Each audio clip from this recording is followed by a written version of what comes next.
जिसको ब्रूटली अपन कितने में डिवाइड करेंगे eight sp3 divided into 2. One is SN1 and other one is SN2. Unimolecular nucleophilic substitution reaction and bimolecular nucleophilic substitution.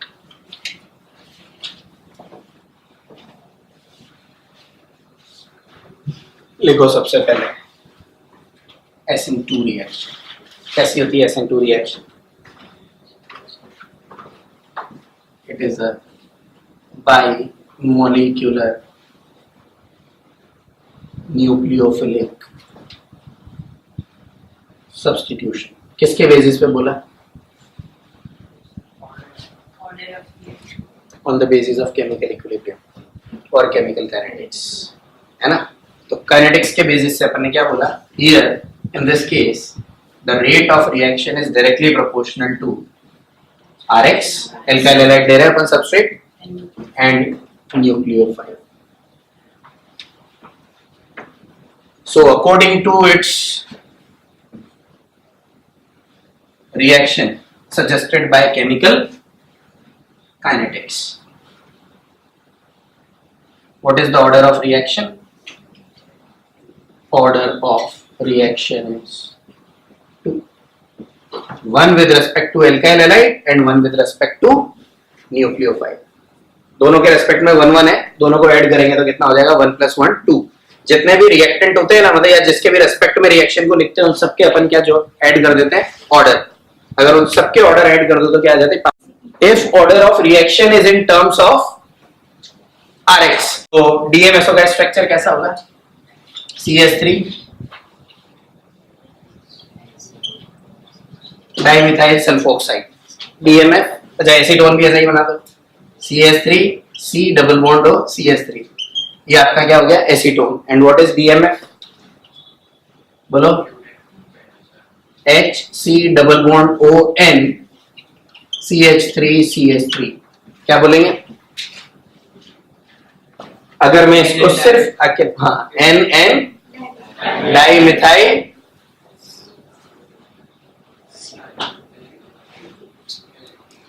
क्या कर दिया ना.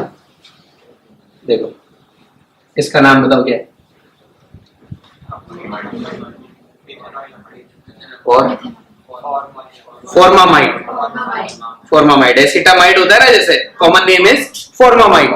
और जब भी आप किसी चीज को N से जोड़ देते हो तो NN लगाना जरूरी होता है ना. सो इसे आप क्या बोलोगे? NN dimethyl formamide. तो it is NN dimethyl formamide. NN dimethyl formamide. अब एक्चुअल में ये तीनों कंपाउंड करते ही है. तो अपन ने एक एग्जांपल लिया था NaCN, है ना. रिएक्शन कैसी थी? Ri.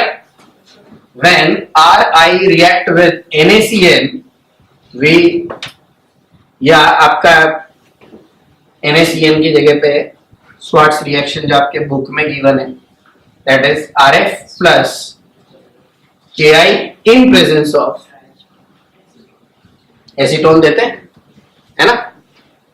अब अगर मैंने यहाँ पे एसीटोन लिया तो ये एसीटोन क्या करेगा? दिस इज व्हाट रिएक्टेंट, जैसे ये रिएक्शन करेगा. This is what substrate. तो ये तो अपना सबस्ट्रेट हो गया.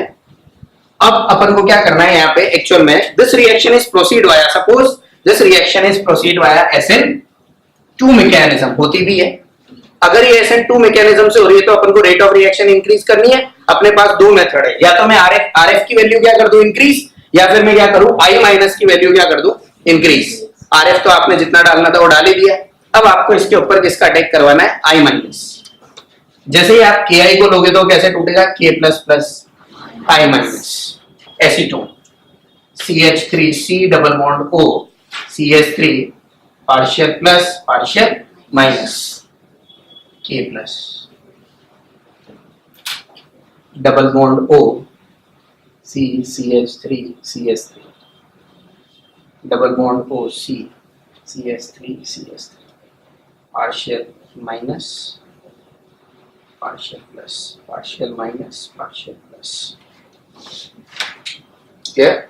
अब आप ये चीज देखो, ये वाला जो कार्बन है उसके ऊपर क्या लग रहा है प्लस, और इसके ऊपर क्या लग रहा है माइनस।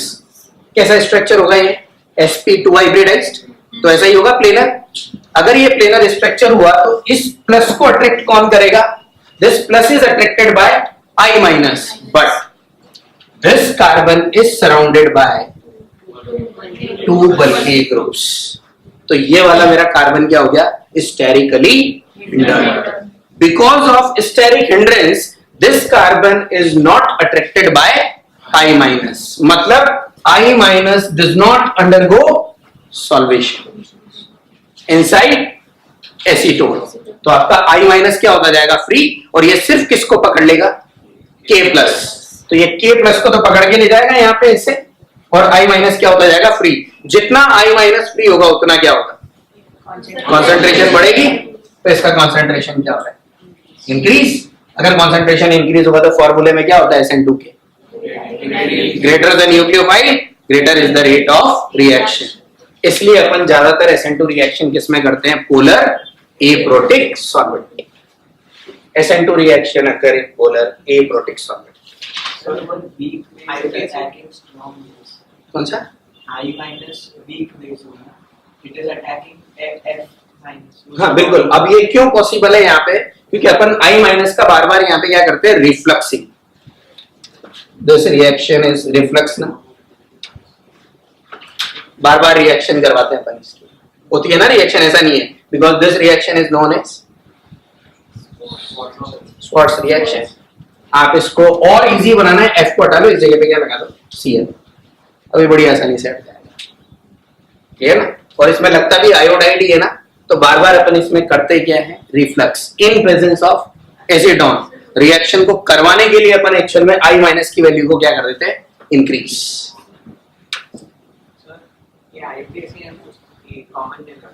कौन सा?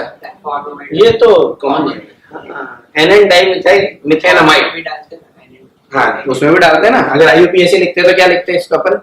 NN dimethyl मिथेनामाइड।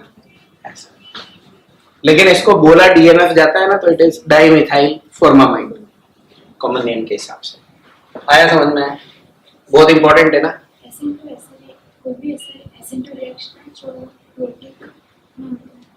नहीं, अब ये है SN2 reaction is favoured by polar aprotic solvent. अगर आप प्रोटिक बढ़ाओगे तो क्या होगा?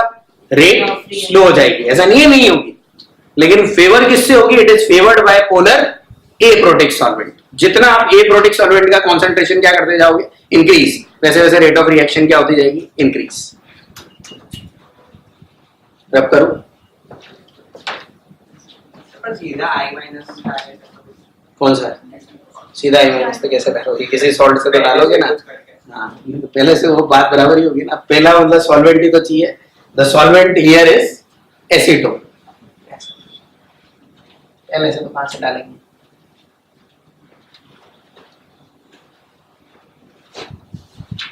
अब दूसरी इंपॉर्टेंट चीज, जब इसकी मैकेनिज्म अपन शो करते हैं तो कैसी होती है?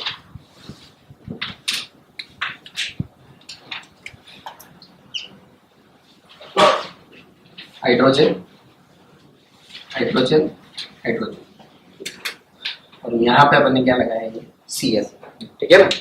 ये Cl अपन ले लेते हैं लिविंग ग्रुप रेडिसाइड, ठीक है? कैसे अटैक करेगा न्यूक्लियोफाइल? पीछे से। In case of SN2 reaction, the nucleophile will always attack from the rear end of carbon opposite to the previous living group or nucleophile. तो आपका ये हमेशा कहां से अटैक करने वाला है? रियर एंड से अटैक करने वाला है। कॉमन क्वेश्चन पूछा जाता है ना, it is always from the rear and, जहां पे पहले से न्यूक्लियोफाइल लगा हुआ है उसके अपोजिट। तो मैंने आप लोगों को एक बार समझाया भी था। सपोज अगर मान लो ये आपका टेट्राहेड्रल स्ट्रक्चर है, तो ऐसा टेट्राहेड्रल स्ट्रक्चर होगा, क्लियर? इस टेट्राहेड्रल स्ट्रक्चर के अंदर ये ऐसा हो गया tetrahedral. Now this red pen is Cl minus, तो मेरे को क्या करना पड़ेगा? ये Cl माइनस ऐसा, अभी अटैक कहां से करेगा? From rear and. तो इधर से ये अटैक, तो इस जगह से अटैक होगा हमेशा, always from the rear and. जब रेयर एंड से अटैक होगा तो क्या होगा? यहां से मैंने आपको बताया था, in this case what will happen, one effect is observed which is known as inductomeric effect. पढ़ा था, याद आ रहा है? हाँ। सो इस रिएक्शन के अंदर क्या होता है? इंडक्टोमेरिक इफेक्ट लगता है ना। What is inductomeric effect? यहां से धीरे धीरे लिविंग ग्रुप क्या करता है? लीव करता है, और जैसे जैसे ये लिविंग ग्रुप आपका लीव करेगा, मतलब इसका जो सेकंड डायग्राम होगा वो कैसा होगा?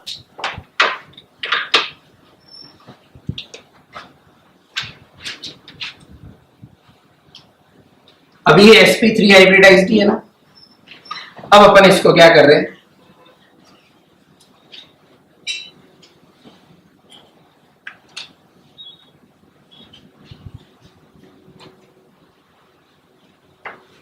कौन अटैक कर रहा है अभी इसके ऊपर?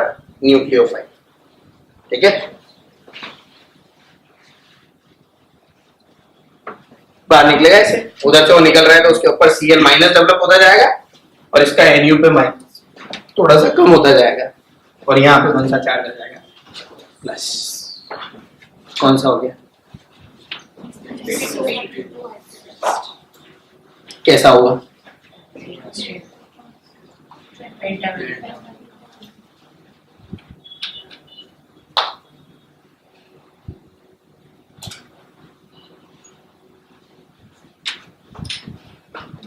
जनरली पेंटावेलेंट स्टेज होती नहीं है, कार्बन तो टेट्रावेलेंट ही होता है। यहाँ पे फिर भी अपन है अब नॉर्मल कार्बोकेटायन, लेकिन ये एक्चुअल में जो अपन ने बनाया है वो क्या है? Transition state, which is a imaginary form. Real form नहीं है, इमेजिनरी फॉर्म है। समझाने के लिए अपन इसको ऐसा बना रहे हैं, क्लियर? और इस इफेक्ट को Cl माइनस का यहां से निकलना and increase in the positive charge on carbon atom to attract new nucleophile. This effect is known as inductomeric effect. Why inductomeric effect? Because this effect occur in presence of nucleophile. As the nucleophile is removed, the effect is also removed. अगर permanent effect होता है तो क्या बोलते हैं अपन उसे? Electromeric और inductive effect, resonance, वो सब मेसोमेरिक जो अपन ने पढ़े थे, hyperconjugation, they are permanent effect that does not require any reagent. But if the effect occur in presence of reagent, then it is temporary effect. तो या तो इलेक्ट्रोमेरिक या इंडक्टोमेरिक। ये वाला कौन सा है? Inductomeric effect. क्लियर? अब इसमें इंपॉर्टेंट मैंने आपको एक और अच्छी चीज बताई थी जो कभी पूछी जाती है। जो इंडक्टोमेरिक है वो मतलब क्या बोलते हैं? मतलब पेंटावेलेंट की होती है उसको इंडक्टोमेरिक इफेक्ट से Cl माइनस निकालना है यहाँ से, उसको दैट इज इंडक्टोमेरिक। मतलब वो क्या कर रहा है? इंड्यूस कर रहा है किसके ऊपर? कार्बन पे पॉजिटिव चार्ज, जो उसके ऊपर न्यूक्लियोफाइल क्या कर सके? अटैक। अभी इसमें कैसा होगा? मैंने आपको एक चीज समझाई थी यहाँ पे, जब इसको ढंग से समझाया जाता है तो ये यहाँ पे क्या होता है? बड़ा लोब होगा, और यहाँ पे क्या होगा? छोटा। Why? Because it is sp3 hybridized। अभी जैसे ये यहाँ से निकलना चालू करेगा तो ये वाला जो लोब है वो क्या होता जाएगा? बड़ा, और ये वाला लोब थोड़ा सा छोटा होता जाएगा। अल्टीमेटली कैसा हो जाएगा? Planar structure. इस पर्टिकुलर प्लेनर फॉर्म को क्या बोलते हैं अपन? Transition state. मतलब in transition state the hybridisation of carbon atom is sp2। Because hybridisation is sp2, दोनों यहाँ पे क्या होंगे? बराबर, और दोनों बराबर होंगे तो दोनों अटैच्ड भी होंगे। दोनों अटैच्ड होंगे तो कितना बोलोगे आप उसे? पेंटावेलेंट। तो this stage is known as pentavalent, which is known as abnormal form of carbocation. फिर उसके बाद कैसा होगा? अभी ये वाला तो यहां से हट जाएगा, और ये सारे के सारे इस तरफ। अभी ये वाला छोटा होता जाएगा और ये वाला थोड़ा सा बड़ा, यहाँ पे ऐसा हो जाएगा। अब ये क्या हो गया? जिस जगह वो लगा हुआ था उस जगह से हटा और उसके जस्ट अपोजिट में जाके लगा। क्या बोलेंगे इसे अपन? Inversion. What inversion? Inversion of config